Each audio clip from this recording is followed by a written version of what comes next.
வாங்குங்க தீபாவளி பலகாரத்தில் 4வதாக ஜிலேபி எப்படி செய்யலான்னு பார்க்கலாம். நான் 1 கிண்ண அளவு மைதா எடுத்துருக்கேங்க. 1 ஸ்பூன் அளவு நெய் எடுத்துக்கலாம். 1 ஸ்பூன் அளவு தயிர் சேர்த்துக்கலாம். ஒரு சின்ன பிஞ்ச் அளவு சோடாப்பு சேர்த்துக்கலாம். எல்லாத்தையும் நல்லா கலந்து விட்டுறலாம். கொஞ்சம் கொஞ்சமாக தண்ணி சேர்த்து கலந்துக்கலாங்க. தண்ணி ரொம்ப சேர்த்துறாதீங்க, கொஞ்சம் கெட்டிப்பதமாக இருக்கணும். பாருங்கள், இந்த அளவில் இருந்தால் போதும். கொஞ்சமாக ஃபுட் கலர் சேர்த்துக்கலாம். நான் எல்லோ ஃபுட் கலர் சேர்த்துருக்கேங்க. உங்களுக்கு ஃபுட் கலர் வேணான்னா நீங்கள் அவாய்ட் பண்ணிக்கலாம். நல்லா எல்லா இடத்துலையும் கலர் கலந்து வர மாதிரி கலந்துக்கோங்க. ஒரு டம்ளர் எடுத்துக்கலாம். இந்த மாதிரி பிளாஸ்டிக் கவர் அல்லது பால் பாக்கெட் கவர் ஏதாவது எடுத்துக்கோங்க.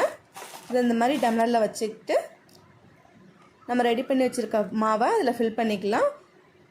ஒரு அரை இது அளவுக்கு பேக்கெட்டில் ஃபில் பண்ணிக்கோங்க. அப்போ தான் நம்ம கட்டுறதுக்கு கரெக்டாக இருக்கும்.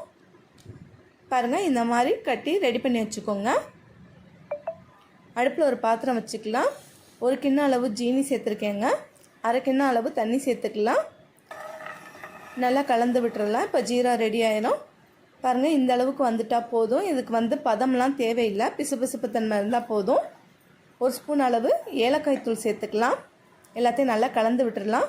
எனக்கு ஃபுட் கலர் அதில் கொஞ்சம் கம்மியாக இருக்குங்க, அதனால் இதில் சேர்த்துருக்கேன். உங்களுக்கு தேவைன்னா சேர்த்துக்குங்க, இல்லைன்னா அவாய்ட் பண்ணிக்கலாம். நல்லா கலந்து விட்டுடலாம். பாருங்கள், லேசான அளவு பிசுபிசுப்பு தன்மை இருந்தால் போதும். அடுப்பில் ஒரு பாத்திரம் வச்சு எண்ணெய் சேர்த்துக்கலாம். எண்ணெய் மிதமான சூட்டில் தாங்க இருக்கணும், ரொம்ப சூடாகிடக்கூடாது. அப்போ தான் நமக்கு பிழியும் போது பிரிஞ்சு வராமல் இருக்கும். எண்ணெய் ரொம்ப சூடாயிருச்சுன்னா நம்ம பிழியும் போது எல்லாமே பிரிஞ்சு போயிடும். நம்ம எல்லாமே சுட்டு முடிக்கிற வரைக்கும் எண்ணெய் மிதமான சூட்டில் தாங்க இருக்கணும்.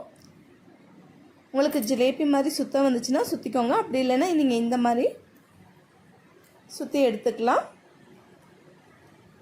2 பக்கமும் பொரிஞ்சு வரட்டுங்க. நல்லா அடுப்பு மிதமான சூட்டில் தாங்க இருக்கணும். 2 பக்கமும் மாற்றி பொரிஞ்சதுக்கப்புறம் எடுத்து எண்ணெயை வடிச்சிட்டு நம்ம ரெடி பண்ணி வச்சுருக்க ஜீராவில் சேர்த்துடலாம். நம்ம அடுத்தது பிழிஞ்சு ரெடியாகி ஜீராவில் சேர்க்குற வரைக்கும் இது ஜீராவில் இருந்தால் போதுங்க. அந்த அளவில் ஜீரா அது உறிஞ்சிரும். அவ்வளோதாங்க, சூப்பர் டேஸ்டான ஜிலேபி ரெடி. என்னோடய சேனல் உங்களுக்கு பிடிச்சிருந்துச்சின்னா லைக் பண்ணுங்கள், ஷேர் பண்ணுங்கள், மறக்காமல் சப்ஸ்கிரைப் பண்ணி வச்சுக்கோங்க. தேங்க்யூ.